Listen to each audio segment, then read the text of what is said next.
Happy New Year, guys! Nice glow up. Taray, sis. Ganda ng eyelash extension mo. Sis, nag-rejuve ka? Nangyari sa mukha mo? Just the process lang, B. Ganun ba? Pampaula ata na mukha, rejuve mo, precious.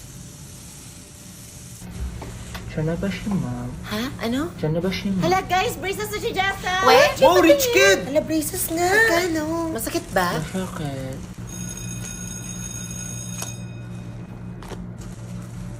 Nak, may extra red ball pen ka na? Red velvet.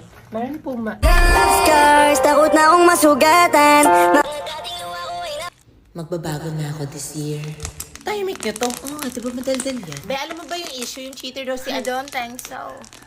By the way, when we leave, I have more important things to do instead of talking to a bastard like you. Oh! Gusto mo? Di okay lang ako. Hala, tigas. Ngat-ngatin mo na lang, te. Tapos ka na sa journal? Ano yung journal? Di ba may reflection sa mape? Magde-defense daw tayo next May long week. quiz din daw ata sa Guys, mat mamaya. Ano, nakagawa ka ba ng 2022 down? Naka-activate na kayo ng SIM? Dami ko ng problema, tumagdag pa yan! Safe ba yung SIM registration? Oo naman, dahil naipasa na ang SIM Registration Act na nire-require lahat ng mga SIM users na mag-register para iwas fake news, hack, at iba pa.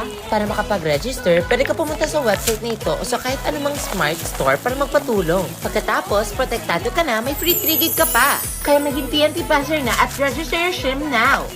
SIM.